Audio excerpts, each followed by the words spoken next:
Hoje, como sabem, a aula vai ser dedicada ao seguinte tema, no fundo, o que é arte, em que eu procurarei dar uma resposta relativamente a essa questão.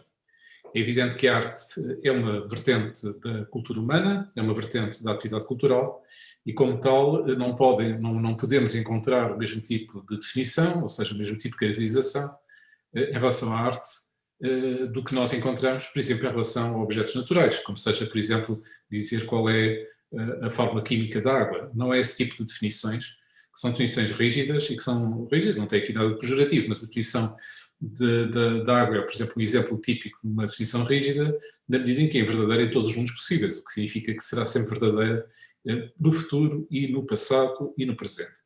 Não é esse tipo de definições que iremos encontrar, mas também não é o tipo de definição que muitas vezes nós detectamos nas humanidades, que consiste essencialmente em enunciar um conjunto de propriedades ou características. Por exemplo, quando Aristóteles tenta definir o que é a tragédia na sua obra A Poética, ele no fundo apresenta um conjunto de características que fazem parte da expressão poética ou trágica e não tanto uma definição, podemos dizer, em que se possa no fundo encontrar o predicado de uma forma simples, ou seja, em que se possa no fundo caracterizar de uma forma clara e simples, no fundo, o que é que se entende propriamente por tragédia. Muitas vezes é isso que acontece no campo das humanidades, não é um problema nenhum, não é nenhum problema, peço desculpa, não é nenhum problema na medida em que trata-se simplesmente de inventariar, no fundo, as características fundamentais que encontramos no determinado fenómeno. Mas eu julgo que podemos, no caso da arte, até podemos ir mais longe. Podemos ficar por aí, podemos ficar simplesmente pelo conjunto de critérios de reconhecimento de uma determinada obra como sendo obra de arte, mas julgo que podemos ir mais longe e tentar caracterizar de uma forma mais precisa o que é que se entende propriamente por arte, naturalmente tendo em consideração que não estamos no mesmo plano das entidades propriamente naturais. Para nos ajudar nesta definição do que é arte, eu vou-me socorrer, num primeiro momento, da obra de Arço Cidanto. Isto é, mesmo que vocês não venham a concordar, por isso com a tese que eu vou enunciar sobre o que é arte, e espero que depois dê aso à discussão e a dificuldades, é evidente que apresentar a concepção de Arço Cidanto, a concepção de arte de Danto, é extremamente importante. Porquê? Porque pelo menos eu estou convencido que a proposta que ele nos faz no domínio da filosofia da arte é, sem dúvida, das mais fortes e das mais interessantes que nos dias de hoje temos na caracterização do que é que se pode entender propriamente por arte. Ele faleceu há poucos anos, vocês aqui encontram através de duas expressões artísticas, através da pintura e através da fotografia. Ele é autor, como vos disse, é um autor sobretudo associado com a filosofia da arte, a filosofia da arte contemporânea. É autor de vários livros como O Estado da Arte, Depois do Fim da Arte, O que é Arte, ou A Transfiguração de um Lugar Comum. Em Transfiguração de um Lugar Comum, já o título em si mesmo indica como um objeto banal, cotidiano, pode ser transfigurado numa experiência propriamente artística. Bem, aqui temos as obras fundamentais dele, do ponto de vista da concepção da arte. Ele também, importa referir que ele foi crítico de arte, já faleceu, foi crítico de arte e foi também dono de uma galeria de arte, por isso muito ligado àquilo que habitualmente se designa como mundo da arte, conceito, aliás, que foi ele que o criou. A noção de mundo da arte foi um conceito criado pelo próprio autor, como iremos propriamente referir. Ele viveu bastante tempo na Europa continental, por isso conhece bem, é americano, mas conhece bem a chamada filosofia continental, o que explica que possamos ter obras dele, por exemplo, sobre Nietzsche, sobre o pensamento oriental, sobre Sartre, sobre Merleau-Ponty, sobre o conceito de narrativa, para lá de obras mais no campo da filosofia analítica, como a filosofia analítica da ação, ou a filosofia analítica da história, ou do conhecimento. Não vamos perder mais tempo com a apresentação do autor, vamos sim ver logo o ponto de partida que o autor nos apresenta, e o ponto de partida é que é possível, de facto, definir o que é arte. É desconcertante, diz-nos ele, é desconcertante que alguns dos nossos melhores filósofos da filosofia e da arte, ou seja, filósofos que refletem filosoficamente, ou aqueles que especificamente abordam a questão da arte, queiram insistir na ideia de que é impossível formular uma definição da arte, que é mesmo um erro ao tentar fazê-lo. Quem é que ele, no fundo, se está a referir nesta crítica? Ou seja, quem é que ele está a referir? Aqueles que consideram que não devemos propriamente procurar uma caracterização do que é arte. Julgo que são essencialmente os discípulos de Wittgenstein, os discípulos de Wittgenstein, nomeadamente o chamado segundo Wittgenstein. Wittgenstein tem vários períodos no desenvolvimento do seu próprio pensamento, e um dos períodos mais fecundos da obra dele é precisamente o conhecido como o segundo Wittgenstein, e que está claramente associado com a obra que vocês encontram aqui do lado direito, as investigações filosóficas.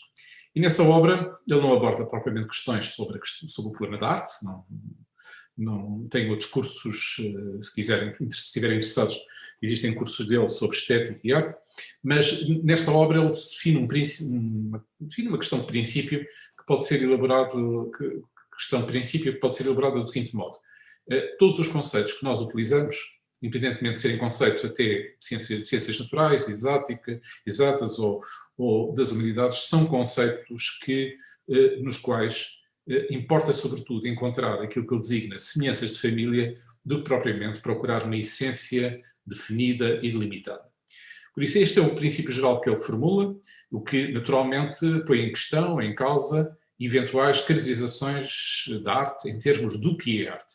E é precisamente nesse sentido que um autor discípulo de Wittgenstein, um filósofo americano chamado Wittgenstein era austríaco, chamado Maurice Weitz, vai escrever um dos artigos mais influentes que vocês conhecem, que vocês podem conhecer no domínio desta caracterização do que é que se pode entender por arte.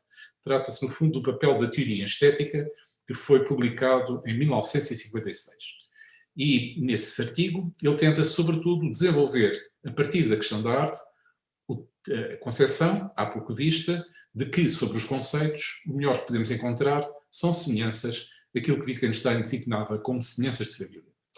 Warburton, precisamente na obra do nosso curso, uma das obras, The Art Question, a questão da arte, precisamente o que é arte, diz-nos o seguinte: pense-se uma família cujos membros são consanguíneos.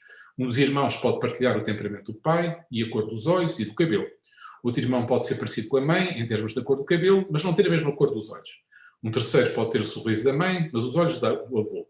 Não há provavelmente uma única característica distintiva que seja partilhada por toda a família de indivíduos geneticamente relacionados, mas apesar disso, quando conhecemos membros desta família, conseguimos reconhecer instantaneamente que estão relacionados entre si.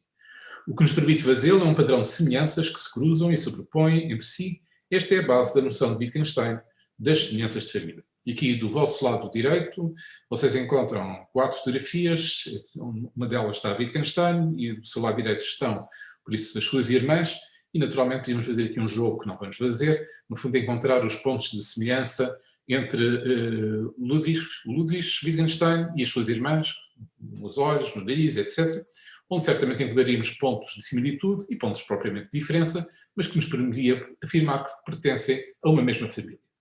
É este o método que Wittgenstein sugere para todos os conceitos e que Maurice Weitz vai aplicar relativamente à questão da arte.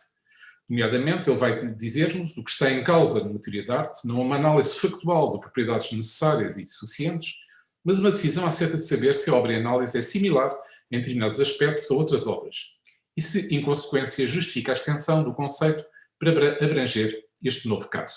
Ou seja, em última instância, mais do que perguntar o que é arte e sobretudo, esperar que vamos ter uma resposta, segundo Maurice Weitz, aquilo que importa é, em face de vários objetos que nós reconhecemos como artísticos, tentar encontrar os pontos de semelhança. É o máximo que, no fundo, podemos fazer.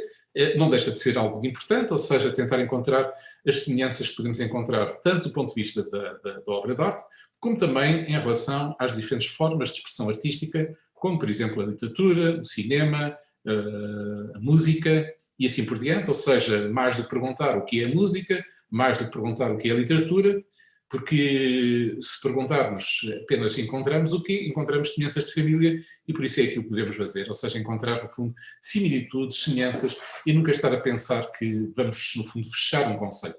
Daí a afirmação do autor, que está aqui caracterizada no título deste slide, a arte como conceito aberto. Trata-se, no fundo, de ver a arte como um conceito aberto e não propriamente como fechado, o que significa que nunca podemos, segundo eu, enunciar as propriedades necessárias e suficientes que caracterizam precisamente a experiência artística.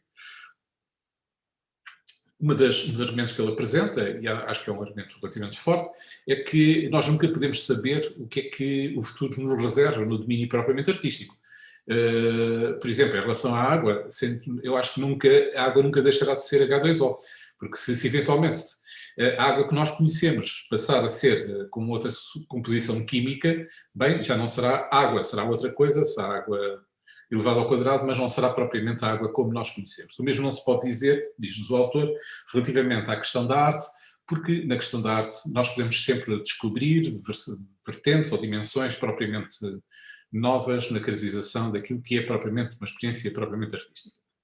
Portanto, escreve precisamente um artigo que é tão célebre, provavelmente como o artigo, peço desculpa, que é tão célebre como o artigo, por isso, de Whites, chamado O Mundo da Arte, que foi publicado em 1961, onde ele contraria as teses do próprio Whites, não diretamente, mas mostrando precisamente que é possível, no fundo, caracterizar o que é arte, entendendo por arte todo esse período histórico que vai, no fundo, entre a Renascença até aos nossos próprios dias.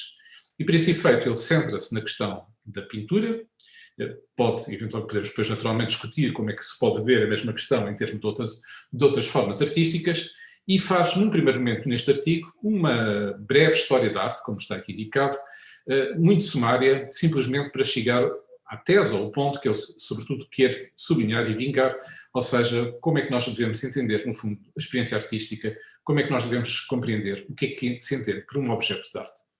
E então refere que, num primeiro momento, nós podemos dizer que, por exemplo, no caso da pintura, que ela teve, no fundo, como seu desiderado, realizar um trabalho de imitação, ou seja, de imitar uma realidade que fosse exterior, e pode-se dizer que Velázquez é provavelmente o autor que melhor conseguiu este propósito mimético, este propósito de imitação, porque ele até é capaz de imitar aquilo que não se vê. Nomeadamente consegue, no fundo, representar, se me permitem, representar o invisível, que somos todos nós que estamos a contemplar precisamente o quadro Las Meninas. Depois, chamamos a atenção que, após este momento, foi um momento bastante longo. Na história da pintura pode-se dizer que ele próprio refere, logo no início do artigo, que este paradigma, esta teoria da arte, ou seja, a arte é essencialmente imitação, foi um modelo que se tornou, foi vigente, no fundo, desde a Antiguidade Clássica até ao século XIX.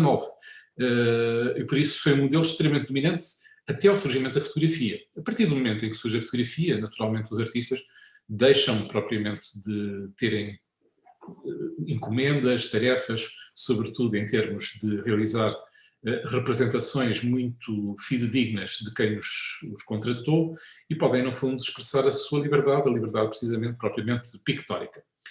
Mas, diz-nos o autor, e a meu ver com razão, a partir do momento que surge a fotografia, a pintura altera radicalmente a sua estrutura e passa a realizar algo completamente diferente. Passa a realizar não tanto imitações de objetos reais, como por exemplo as meninas, mas passa a realizar construções novas, passa a constituir obras que são tão reais como esta, mas que se apresentam no mundo da arte como sendo objetos reais, objetos únicos, objetos que no fundo eu só posso contemplar contemplando a própria obra de arte. Vejam o caso deste célebre e famoso quadro de Picasso, A Leitora, onde nós podemos, no fundo, encontrar, sob formas bastante distorcidas, uma imagem extremamente forte de alguém que está propriamente a ler, mas cujo objetivo, mais do que realizar uma imitação, pelo contrário, é criar, no fundo, algo de novo, algo inédito, o que revela, no fundo, este desejo de permitir novas formas de criatividade. A criação visa, precisamente, criar novas instâncias do real e não tanto, propriamente, realizar imitações do passado. Mas o autor também chama-nos a atenção de que nos dias de hoje, nomeadamente a partir dos anos 60, nós encontramos obras artísticas que são a utilização de objetos banais, objetos cotidianos da nossa própria vida, como é o caso, por exemplo, desta escultura, se assim se pode dizer, um misto de escultura e pintura, que um artista conceptual chamado Rauschenberg fez e que nós já iremos analisar com maior atenção, porque é esse que levanta, sobretudo, problemas na caracterização do que é uma obra de arte. Seria relativamente fácil se nós tivéssemos, em face de experiências artísticas, como o caso da pintura Las Meninas, ou o caso da Leitora de Picasso, no fundo, caracterizar, em termos totalmente estéticos, precisamente as obras de arte. Quando encontramos objetos que dificilmente podem ser caracterizados como literalmente estéticos, naturalmente depois torna-se difícil, no fundo, encontrar qual é o denominador comum entre a cama de Rauschenberg, a Leitora de Picasso e Las Meninas, propriamente de Velázquez. Fazendo, no fundo, o ponto da situação, a teoria de imitação, uma teoria de arte que foi dominante e que teve talvez um dos momentos fundamentais, por exemplo, quando em Shakespeare, precisamente o Hamlet, há um determinado momento em que o próprio Hamlet formula os princípios fundamentais da experiência artística e, nas palavras precisamente de Shakespeare, nós encontramos a noção, a ideia de que a arte é fundamentalmente imitação. A teoria de imitação é falsa como teoria de arte. É evidente. Durante muito tempo foi vigente, mas ela, no fundo, escondeu aquilo que ela essencialmente era. Voltando atrás, a teoria de imitação é falsa como teoria de arte, mas não só constitui o modelo dominante na história da arte desde a Renascença. Veja-se Vasari. Vasari foi, essencialmente, não só um artista, mas alguém que escreveu uma das primeiras obras sobre a natureza da arte, no período da Renascença, e precisamente também caracterizou a arte como sendo imitação. Até o século XVIII. Como ideia hamletiana, aquela que eu referi da arte como espelho metafórico do mundo, foi ainda bem fecunda. A teoria de imitação é abandonada com o surgimento da fotografia e é substituída pela tese de que a obra de arte é uma presença real, o que a música e a arquitetura foram sempre. Aliás, a música e a arquitetura mostram logo à partida que a teoria da imitação é uma teoria falsa, na medida em que, salvo pormenores muito especiais, a música não imita nada. Ou seja, a música simplesmente expressa, a música simplesmente cria e cria entidades novas, das quais dificilmente nós encontramos objetos do mundo cotidiano. Ou seja, dificilmente até poderíamos dizer que a música tem uma relação com os sons banais que nós ouvimos. Nós não ouvimos sons musicais, quanto muito ouvimos nos cantos dos pássaros, e pouco mais. O mesmo se pode dizer com a arquitetura. Ou seja, a arquitetura é, no fundo, a construção, implica a construção de edifícios e, como tal, no fundo, implica a existência de uma presença real num determinado objeto. A teoria, esta nova visão, no fundo, da arte, surge assim na transição entre o impressionismo e o pós-impressionismo. O impressionismo ainda visava, no fundo, um certo caráter imitativo, no fundo, imitar a experiência da luz e as suas formas, os seus reflexos, mas a partir do pós-impressionismo, ou seja, a partir de Van Gogh, a partir de Cézanne, a partir de Munch, a arte deixa de ser claramente imitativa. E surge um novo modelo teórico de interpretação, uma nova teoria de arte, que passa a ser o paradigma a partir do qual os artistas, neste caso os pintores, perspectivam a sua obra e que vê, como o próprio autor diz, vê nas obras de arte entidades reais. Este novo modelo de compreensão, Danto designa-o como teoria da realidade. Mas enquanto os pós-impressionistas, ou seja, aqueles que eu referi, sublinharam diretamente nas suas obras de arte que não eram ilusões, e como é que o fazem? De uma forma muito simples.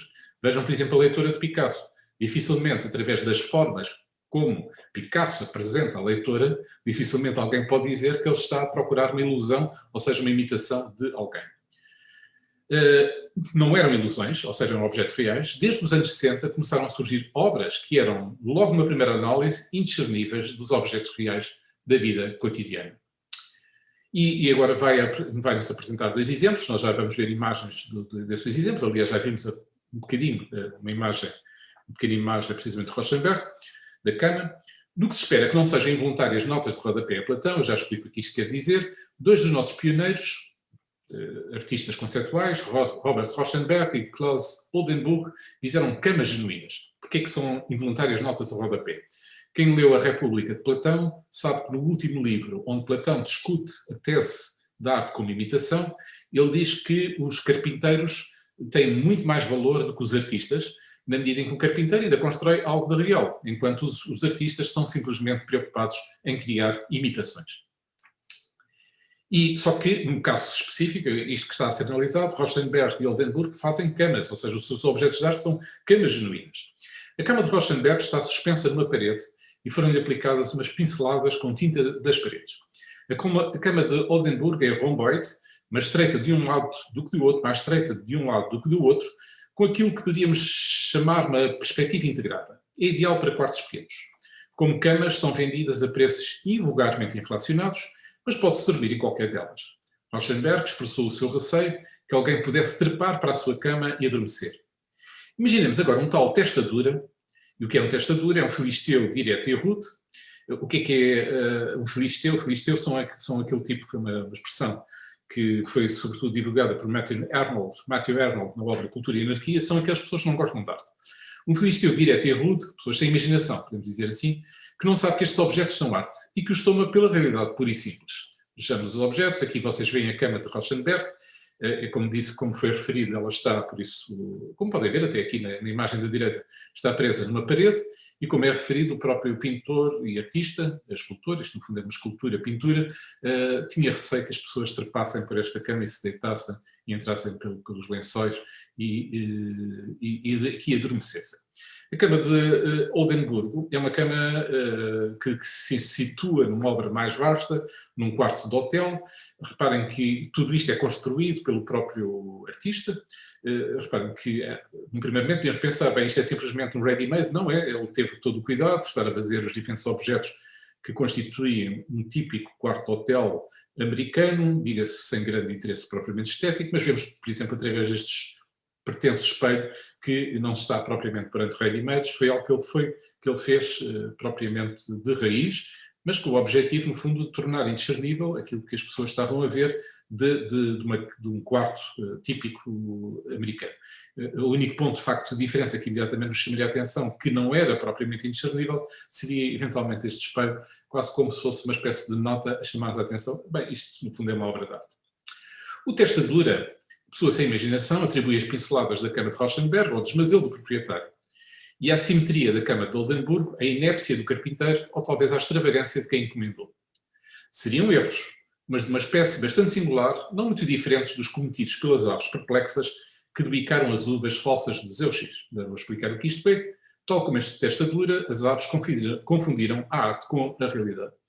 Trata-se de um caso, eu julgo que já uma vez abordei por isso uma das aulas, isso vou ser bastante sintético. Trata-se, por isso, de um concurso que foi realizado entre dois artistas da Antiguidade Clássica, peço desculpa. Um chamava-se Zeuxis, outro chamava-se Parrásios, para ver qual deles, no fundo, era o melhor artista, sendo o melhor artista aquele que conseguisse imitar melhor a realidade. E então Zeuxis fez um quadro, uma pintura, no qual desenhou um cachos de uvas. Para grande surpresa de todos, após ele ter feito a pintura, entraram um conjunto de aves que tentaram, no fundo, comer os cachos de uvas. Zeuxis pensou imediatamente, bem, eu venci este concurso, na medida em que eu sou capaz de enganar as aves. Eu sou tão de forma realista nas minhas imitações, nas minhas obras, que até engano os pássaros e eles procuram comer as uvas, que são simplesmente representações minhas. E então, na sua arrogância, voltou-se para Parrásios e disse o seguinte: por favor, afasta essa cortina que esconde a tua obra, porque eu quero vê-la e quero, no fundo, compará-la com a minha. A que Parrásios respondeu: bem, a cortina é a minha obra de arte, e a partir desse momento, imediatamente até o próprio Zeuxis reconheceu que o verdadeiro artista era Parrásios, porque se ele tinha conseguido enganar os pássaros, Parrásios tinham conseguido enganar a ele, ou seja, tinha conseguido criar a ideia que estava ali uma cortina com o objeto propriamente por detrás. Este é um modelo. Reparem, este é um modelo, no fundo, que vê a arte como imitação, que vê a arte essencialmente como uma imitação tal plena da própria realidade que até as aves o confundem, ou as pessoas confundem com objetos reais, da mesma forma que Rauschenberg temia que a sua obra, no fundo, fosse confundida com um objeto real e alguém tentasse, no fundo, dormir lá. A obra de arte, e agora vamos à explicação mais positiva. A obra de arte é o próprio Dante que está a pensar, no fundo, o que é uma obra. A obra de arte é uma cama.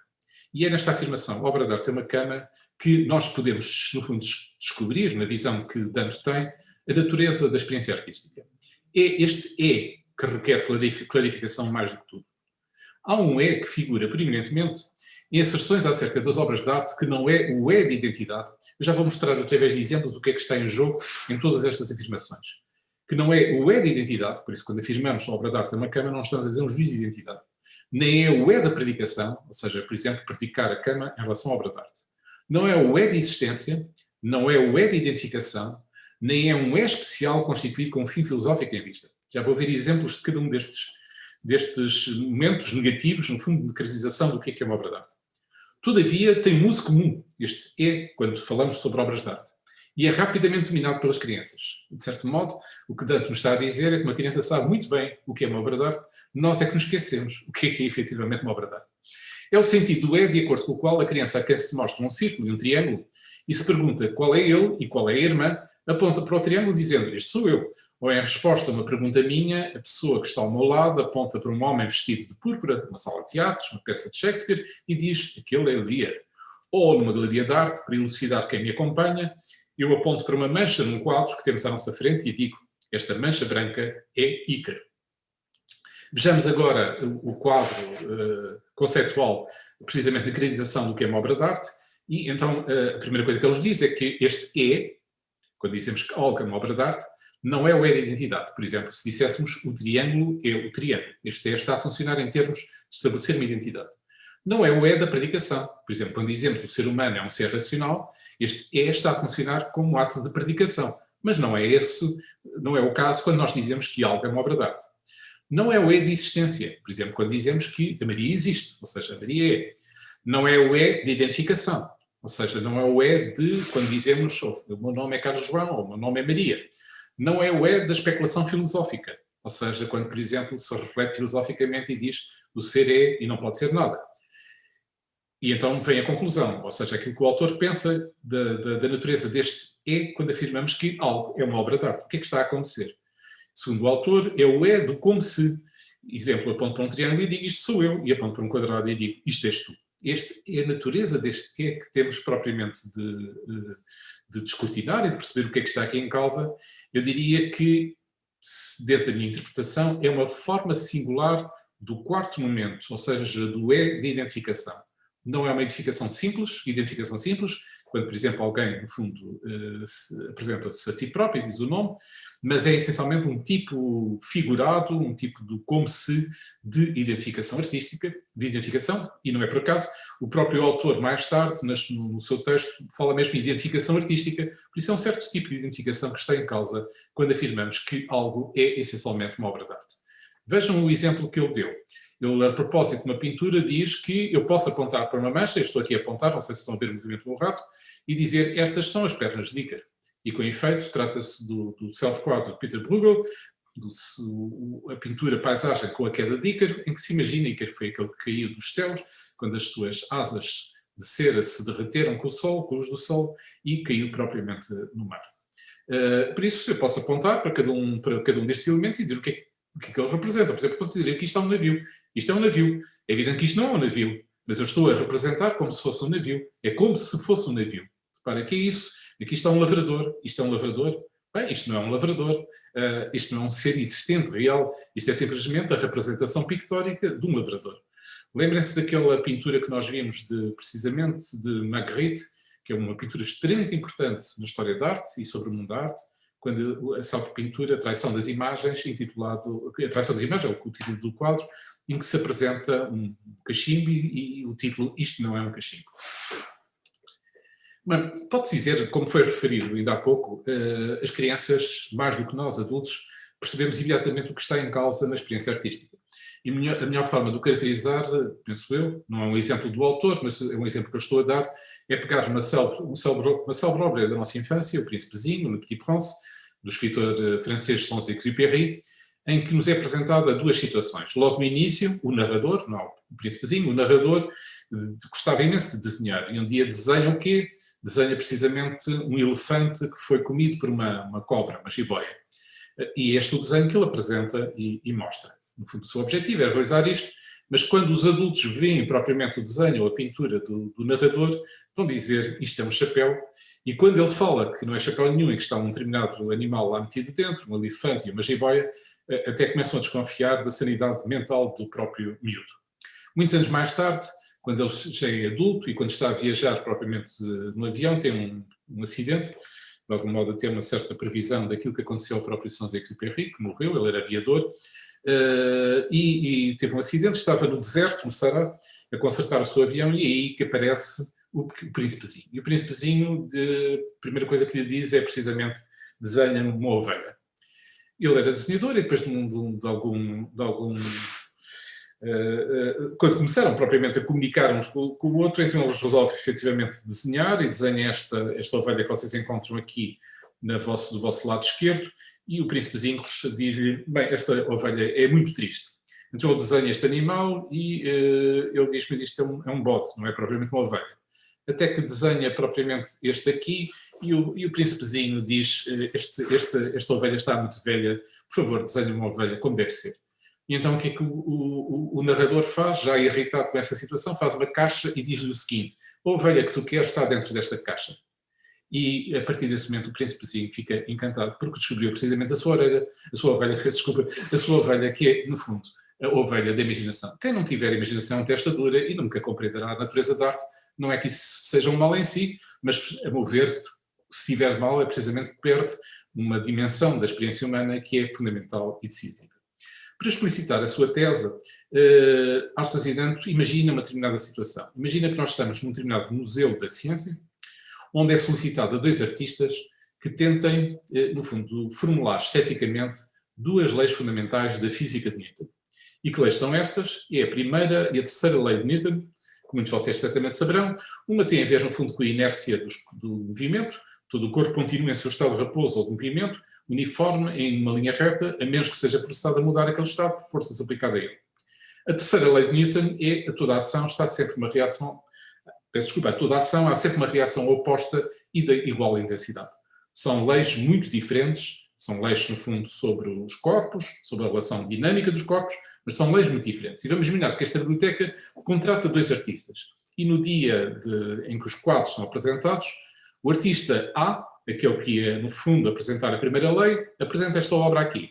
O artista B, que ia apresentar a terceira lei, apresenta este quadro aqui. A primeira coisa que nós imediatamente podemos dizer é que estamos como pares visualmente indiscerníveis. Não há, de facto, diferença nenhuma entre o quadro apresentado por A e do quadro apresentado por B. E, no entanto, correspondem a, no fundo, a caracterizações imagéticas, figurativas, precisamente das leis de Newton. Ou seja, eu posso ver, imaginar um determinado corpo que está aqui a mover-se, não sei se estão a acompanhar o rato, por isso, no fundo, é uma espécie de figuração representativa da primeira lei de Newton.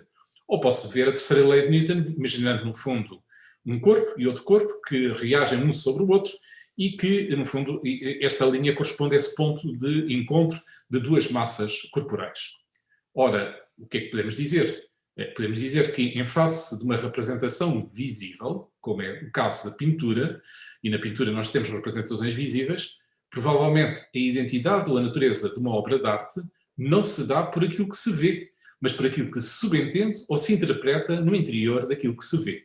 E é este o erro fundamental que Maurice White cometeu, ou seja, os Wittgensteinianos, ou seja, confundiram a natureza de uma obra de arte como aquilo que fosse imediatamente visível, quando aquilo que consiste essencialmente numa obra de arte é aquilo que resulta de um ato de interpretação.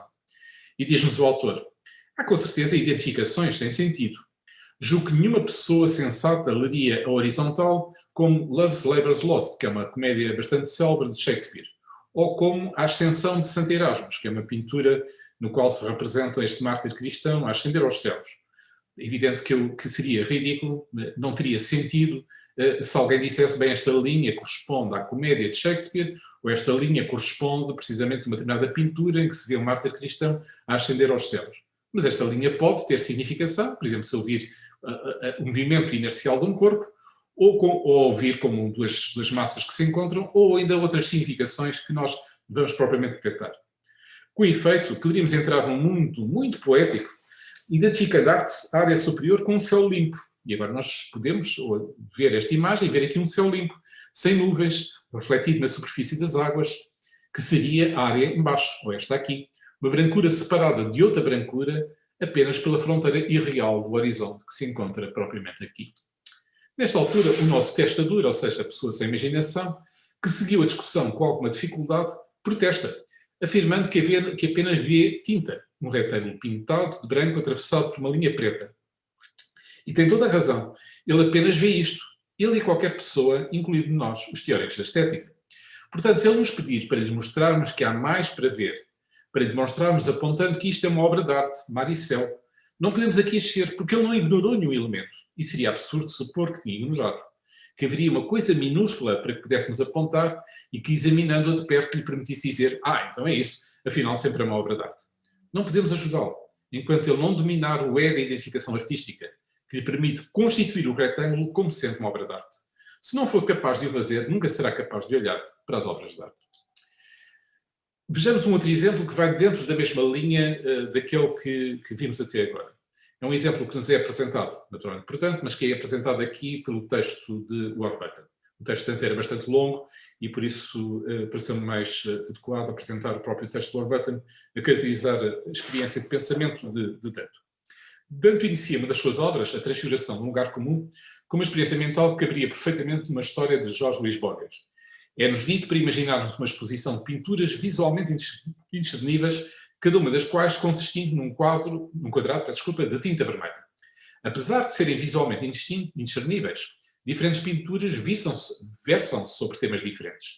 Assim, uma é os israelitas a atravessar o Mar Vermelho. A outra é o quadrado vermelho, o Red Square.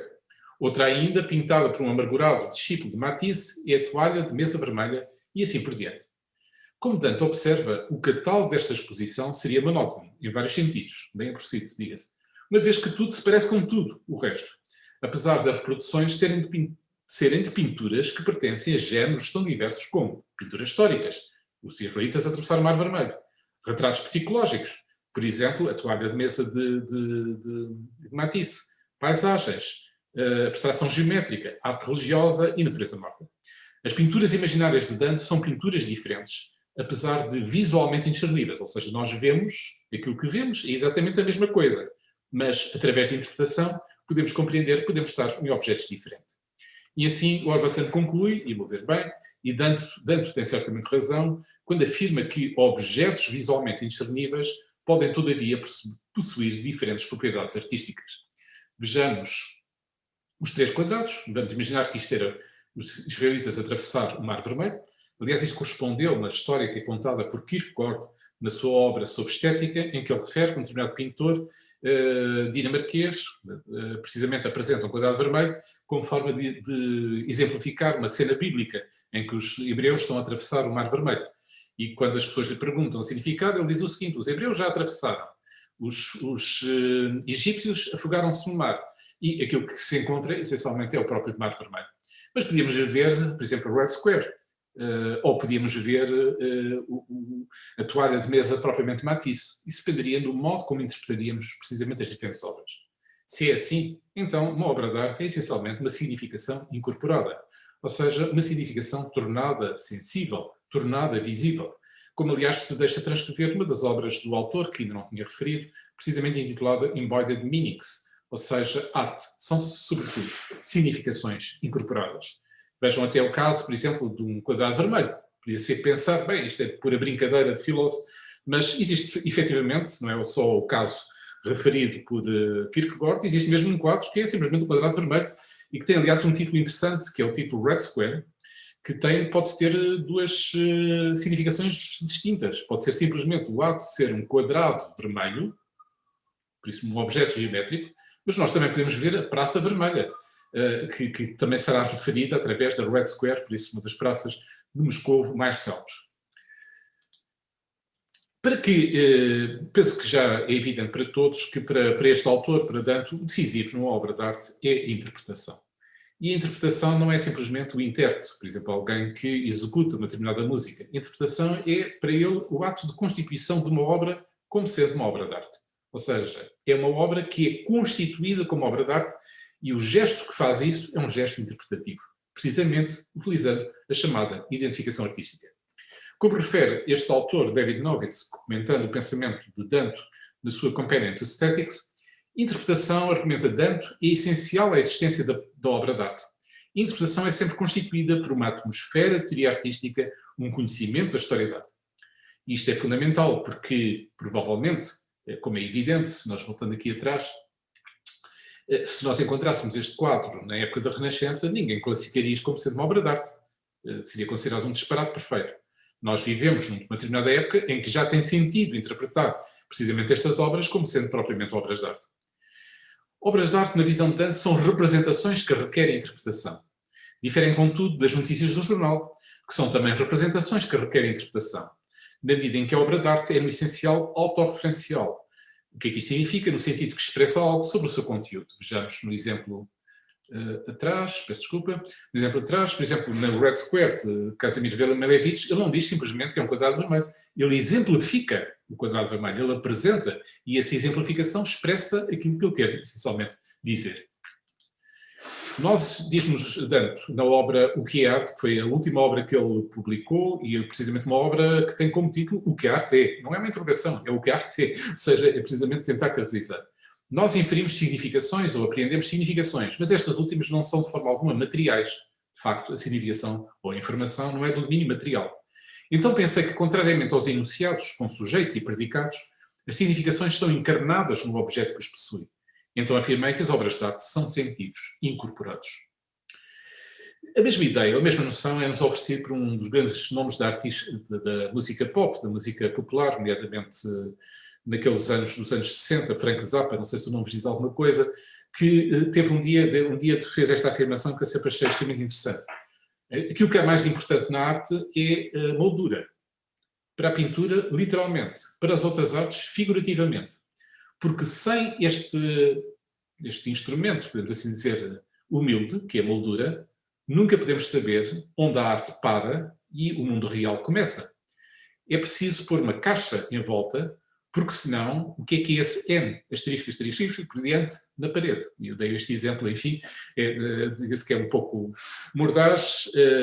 Maurizio Cattelan é um artista bem famoso, bem conhecido italiano, mas eu diria que este tipo de obra que foi criada simplesmente visa ter notoriedade e não é propriamente uma obra de arte. Aquilo que está sobretudo em causa é precisamente quando nós pomos uma determinada moldura, evidentemente já podemos observar como sendo obra de arte. E porquê? Porque a moldura diz-nos o seguinte, a moldura, no sentido literal, na pintura, e figurativo noutras obras de arte, diz-nos imediatamente aquilo que vocês devem ver é uma experiência artística.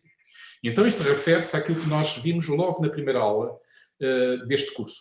Ou seja, no exemplo que Noel Carroll nos dá. Se eu vir duas pessoas num café, dois namorados, por exemplo, conversando, provavelmente eu afasto o meu olhar por pudor e por respeito pelas pessoas. Mas se me disserem aquilo é uma obra de arte, naturalmente eu vou analisar aquela situação e vou, sobretudo, perguntar-me qual é o interesse artístico que aquela situação em si mesma nos indica. Mas, Danto, na sua obra O que é arte, acrescenta mais um ponto, e um ponto que é interessante, porque se reflete, no fundo, aquilo que nós vimos na nossa última aula, quando falámos precisamente falámos do filme Inception, ou seja, do filme que, no fundo, retratava um conjunto de sonhos. E diz-nos o seguinte, para lá da dimensão da significação incorporada, pode-se dizer a arte é como um sonho. Podemos acrescentar ao sentido e à encarnação, na definição de arte, tipo onírico. Os romances são como sonhos, como são igualmente as peças de teatro, enfim. Há algo muito convincente nesta relação entre arte e sonho. São sonhos acordados, como no filme, por isso, Inception. Wakeful Dreams, e que requerem de nós que estejamos acordados, ou seja, os intérpretes, aqueles que constituem a obra como sendo obra de arte. Os sonhos são feitos de aparências, mas têm de ser aparências de coisas no mundo. Ou seja, como vimos também numa das primeiras obras de arte, o domínio da arte é o domínio da aparência. E como tal, podemos até imaginar um mundo que nunca houvesse arte, em que a arte não existisse, porque a arte não é uma entidade real. A arte é essencialmente uma representação que nos permite, no fundo, configurar a própria realidade, ou seja, sonhar com a própria realidade à nossa própria volta. E para exemplificar esta situação, eu apresento-vos esta instalação, escultura e instalação de Anthony Gormley, chamado Another Place, que fica situado, por isso, está situado, ainda existe, vocês podem ver, uma das praias de Liverpool, onde encontram-se aqui, por isso, várias culturas que se vão reproduzindo, se assim se pode dizer, entre aspas, pelo mar adentro. E aqui, claramente, eu julgo que é difícil não ter esta dimensão onírica, esta dimensão do sonho que está presente. A questão que se coloca é se toda obra de arte assim é. Vejamos, então, o que é para uma obra de arte para este autor. Uma obra de arte é uma significação incorporada. É uma significação incorporada no objeto que possui. Ou seja, é preciso um determinado objeto, um artefacto, que tenha a capacidade, no fundo, de incorporar uma determinada significação. E segundo Danto, há várias características que nós podemos falar sobre esta significação incorporada. A primeira é que expressa ou representa, é indiferente se está a expressar uma determinada emoção, se está a representar algo, mas expressa, representa a visão do artista sobre um determinado tema. Vejamos, por exemplo, em termos musicais, para não ficarmos simplesmente na pintura. Por exemplo, é a visão, um tema musical, uma determinada visão, peço desculpa, uma obra de arte é uma determinada forma que o artista tem e que desenvolve num determinado tema musical. O que significa que há uma certa, podemos dizer, intencionalidade de uma obra de arte. Uma obra de arte é sempre sobre qualquer coisa. É daí que deriva precisamente esta dimensão de ser uma aparência, ou seja, ser sempre algo sobre a vida real. Em segundo lugar, ele diz-nos que essa expressão assume uma apresentação ou forma sensível. Ou seja, não há arte sem sensibilidade. Não há arte sem forma sensível, objeto sensível, ou se quisermos, objeto perceptual. Não há arte sem dimensão material. Ou seja, no exemplo que estávamos a ver, um tema musical tem que ter uma determinada forma sonora, sob pena não ser obra de arte. Se eu não ter a capacidade de o ouvir, não basta simplesmente o artista dizer, olha, vou-te tratar um determinado tema, eu preciso de o ouvir, mesmo que possa ser eventualmente silenciosa, como por exemplo a célebre obra de John Cage, falada uma vez neste curso, a 433. Em terceiro lugar, uma obra aberta. O problema de White não é na questão da abertura. Sem dúvida, a arte é uma obra aberta, mas não é no sentido de não possamos, no fundo, caracterizá-la e dizer o que ela é. Obra aberta no sentido de ser suscetível de interpretação. Por exemplo, para este autor. Por exemplo, para o intérprete musical, que pode ser o próprio compositor e até que podemos ser nós, ou seja, que interpretamos, no fundo, essa mesma obra. Uma obra de arte situa-se sempre num contexto. Ou seja, já não tem sentido ver uma obra de arte fora do contexto histórico ou cultural em que ele surge. Situa-se num contexto, em particular no da história da arte. O que significa que, em determinados momentos, determinadas obras deixam de ser arte e, em determinado momento, determinadas obras que são arte nos dias de hoje provavelmente não seriam propriamente no passado. Por exemplo, eu posso dizer que determinada obra que estou a interpretar, que tem uma determinada forma e que representa um determinado tema, faz parte da história da música e enquadra-se nesta dimensão histórica. Finalmente, constitui-se como um mundo de aparência real. Isto é, como uma experiência onírica que se oferece à nossa consciência vigil ou acordada. Por exemplo, a música como uma presença real de um universo sonoro. Imaginem-se que vocês estão num auditório musical, alguém começa por isso a apresentar uma determinada música, essa entidade irrompe com uma presença real no interior, precisamente nesse auditório, mas é uma presença real, entre aspas, porque, no fundo, o que está em causa é todo um conjunto representativo de aparências que nos estão propriamente a surgir e que nós fazemos num determinado momento, no momento em que estamos a assistir à obra, o jogo do faz de conta, ou seja, afirmamos, ou seja, comportamos como se aquilo fosse real. Quando estamos a ver um filme, até podemos ser hipnotizados a um ponto tal que até podemos morrer de susto em função, por exemplo, de um filme de terror que nos fosse propriamente apresentado.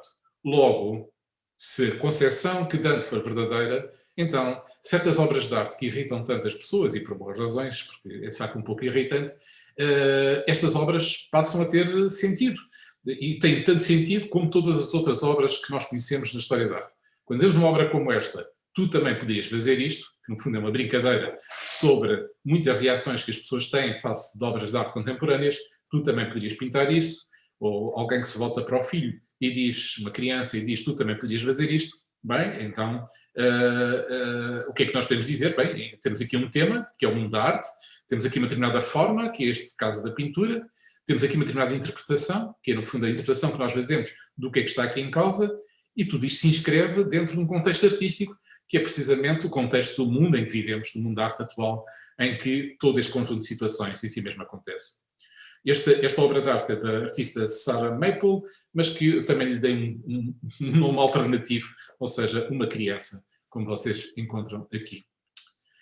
A concepção de Danto, que terminamos agora, vai permitir o desenvolvimento de uma outra tese que será defendida por um autor americano também, chamado George Dickey, que desenvolveu, ou seja, que tentou mostrar um aspecto muito particular da própria teoria de Danto, a dimensão institucional, mas que lhe deu uma definição talvez mais simples, não necessariamente melhor, eu continuo a preferir a de Danto, de significação incorporada onírica, mas bastante mais simples. Ele diz-nos o seguinte: uma obra de arte é um artefacto de um certo tipo, pode ser musical, pode ser poético, pode ser escultórico, criado para ser apresentado a um público do mundo da arte.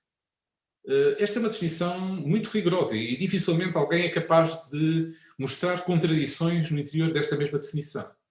Quanto muito o que uma pessoa pode dizer é essencialmente o seguinte: bem, aqui estou perante uma definição externalista de uma obra de arte.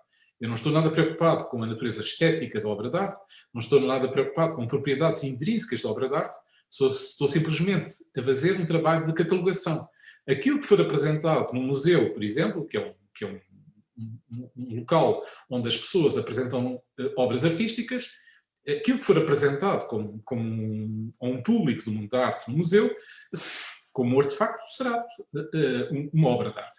Eu diria que esta definição, eu diria que é muito forte, no sentido que é difícil encontrar contradições ou problemas, mas não seja o próprio George Dickey teve cuidado de esclarecer o que é que se entende por artista, o que é que se entende por público, o que é que se entende por mundo da arte. Por isso há um rigor muito grande na própria definição, há uma mostração bastante rigorosa da tese, na medida em que dificilmente nós podemos apresentar contra-exemplos em relação àquilo que nós detectamos aqui, mas é evidente, pelo menos é a sensação que eu tenho, que algo se perde, algo de essencial se perde, na medida em que estamos perante a tarefa de alguém que está a catalogar, dizendo isto são obras de arte, aquilo são obras de fotografia, aquilo são obras de jornalismo, aquilo são obras de ciência, e aqui é uma obra de arte porque é apresentada essencialmente a um mundo de arte. E tentemos então, e agora vou apresentar aquilo de modo como eu penso a questão da obra de arte, nós podemos caracterizar uma obra de arte como imitação, e de facto existem muitas obras de arte que são imitações, mas nunca podemos apresentar como suficiente esta caracterização, porque existem muitas obras de arte que não são imitações.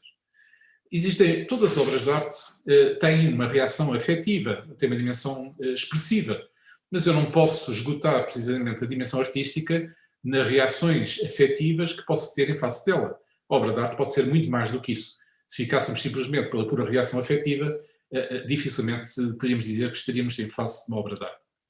Também não podemos simplesmente esgotar uma obra de arte na sua dimensão formal, como se deixa, aliás, caracterizar tão bem neste quadro que já não se conhecia, por isso, As Banhistas de Cézanne, onde a dimensão da forma me parece óbvia e evidente, mas nem todas as obras investem na dimensão formal, como, por exemplo, esta obra de Cézanne. Muitas obras, como, por exemplo, uma obra cinematográfica, que é uma obra de arte, e vimos algumas ao longo deste curso, dificilmente nós ficaríamos por a dimensão da forma. Claro que ela está lá, que ela existe, mas nós queremos algo mais. Podemos também dizer que a dimensão estética, que se deixa, aliás, vislumbrar através desta fotografia fabulosa de uma obra há pouco vista, precisamente a obra de Another Place, de Antony Gormley, a dimensão estética, da beleza que nós podemos extrair precisamente desta imagem, é um elemento fundamental de muitas obras de arte, mas também dificilmente eu posso dizer que todas as obras de arte privilegiem este tipo de sentimentos estéticos. E fica-nos agora a questão, será que a tese de Danto de significação incorporada é satisfatória, ou seja, é suficiente? Eu diria que é das mais satisfatórias que temos até agora.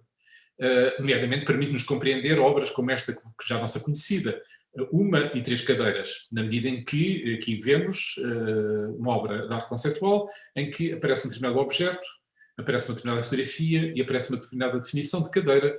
Isto é uma obra de arte, ou seja, é uma criação artística, ou seja, é criado um conjunto um artefacto que é criado, aliás, sob três vertentes, três dimensões, há uma determinada significação que é incorporada. E podemos dizer que, também, em obras de arte mais estéticas, nós podemos detectar aqui significações muito fortes que são, no fundo, incorporadas e que são-nos dadas, no fundo, pela representação do ser humano, pelo próprio título Another Place, ou seja, a indicação de um olhar longínquo, melancólico e afeito, todas as dimensões de significação associadas com a própria luz e as trevas, um chiaro-escuro, ou podíamos quase dizer que aqui é, no fundo, realizado. Ou seja, há várias significações que são incorporadas mesmo em obras estritamente estéticas. Então, porque é que eu penso que se pode ir e deve-se ir um pouco mais longe do que o próprio Danto? Embora vos diga que é provavelmente uma das definições mais felizes que eu encontro propriamente de arte. Bem, é que eu posso levantar a seguinte objeção, que não é só a minha, é uma objeção colocada por Noel Carroll na sua obra Felicidade, a obra que eu vos recomendei, em que ele diz-nos o seguinte: bem, sem dúvida que grande parte das obras de arte tem esta visão, esta dimensão de serem significações incorporadas.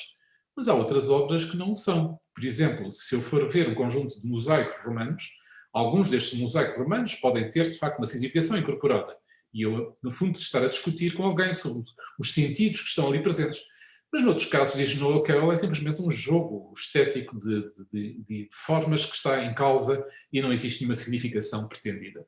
Bem, se é assim, então o que é que nós podemos dizer sobre o que é uma obra de arte e, sobretudo, como é que nós podemos, no fundo, pôr no mesmo plano obras tão distintas como uma arte conceitual das Três Cadeiras ou esta obra estética como sendo esta fotografia desta instalação ou escultura de Anthony Gormley.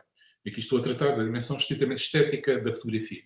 Então eu diria que, para mim, uma obra de arte é um artefacto, e esse artefacto pode ter uma dimensão mais objetiva, ser um objeto, pode ser a produção, este momento em que se faz uma determinada produção, sei lá, cinematográfica, pode ser uma apresentação, ou seja, por exemplo, quando se apresenta uma determinada composição musical, em que nós vamos assistir uma apresentação de uma obra que já existe. Por isso, a primeira condição necessária para termos obra de arte é a existência de um artefacto. Em segundo lugar, é necessário, como Dante sublinhou e bem, uma interpretação. Sem interpretação não há obra de arte. E essa interpretação, em alguns casos, suspende, pelo menos em parte, a sua função pragmática. Ou seja, eu posso olhar para aqui, nomeadamente nos chamados objetos cotidianos, como é, por exemplo, o caso desta cadeira, eu posso suspender, se interpretar artisticamente, se realizar aquilo que Dante designa como identificação artística, eu posso suspender provisoriamente a função pragmática que este objeto tem. Eu estou diretamente preocupado com o objeto em si e não tanto que ele serve fundamentalmente para me sentar. E se fizer isso, sobretudo em relação aos objetos da arte conceptual, isso vai, no fundo, permitir realizar aquilo que eu realizo em todas as obras de arte. Ou seja, tenho uma experiência que é do domínio sensorial, como eu repito várias vezes, não há arte sem um jogo conceptual, sem uma experiência sensorial de sensações, que nos afeta, ou seja, todo o plano, se quisermos, emocional, afetivo, que está sempre associado a uma obra de arte, e significante, ou seja, há significações que estão a ser dadas, e essas significações, às vezes, nem são o título da obra, nem são a ideia ou o conceito que estão em causa. Pode ser, por exemplo, significante do ponto de vista cultural, pode ser significante do ponto de vista político ou social. É esta a definição que eu vos apresento na obra de arte, que diria então, trata-se de um artefacto no qual é suscetível de permitir uma interpretação que suspende pelo menos a sua função pragmática do objeto representado, permitindo a sua experiência como um todo sensorial, afetante e significante. E acho que isso diz respeito, no fundo, a todas as obras de arte. E para terminar, eu diria simplesmente a seguinte nota. Vocês podem perguntar, mas no fundo qual é a grande diferença entre a definição que apresentou e aquela que nos é oferecida por George Dickey, que também era bastante simples na sua caracterização, e que insiste sobretudo na dimensão institucional. Eu julgo que a definição que estou a dar não implica necessariamente a estipulação institucional. Ou seja, existem obras que têm valor intrínseco, sensorial, afetante ou significante, como vimos, por inerência. Que obras são essas? São as obras, essencialmente, que têm valor estético. Ou seja, por exemplo, quando eu vou assistir a um concerto, essa obra, independentemente de eu gostar ou não gostar, ela impõe-se esteticamente. Ela impõe, no fundo, o seu valor e que depois eu poderei gostar ou não gostar. Mas noutros casos, como é o caso, por exemplo, da arte conceptual, eu tenho que ter uma outra atenção. Eu tenho que, sobretudo, suspender o meu juízo pragmático para que é que serve o objeto e tenho que, no fundo, tentar observá-lo por ele próprio. Mas isso não implica que tenha que realizar isso numa estipulação institucional. Tenho que realizar isso numa instituição. Eu posso simplesmente estar, por exemplo, a caminhar num terreno, olhar para um determinado objeto construído pelos seres humanos, porque tem que ser sempre um artefacto, e não estou numa determinada instituição e considerar que esse objeto, por exemplo, uma cadeira que está ali num campo, através de uma análise que eu vou fazer interpretativa, eu deixo de estar preocupado para que é que serve aquela cadeira, mas eu estou a ver o valor do objeto em si mesmo, estou a experienciá-lo sensorialmente, estou a ser afetado por ele e estou, no fundo, a captar uma dimensão de significação que pode ter, ou mais ou menos significação. E é isto que eu vos queria dizer e com isto, por isso, concluo o curso e agora, naturalmente, a palavra é vossa e quero, naturalmente, ouvir as vossas objeções e dificuldades.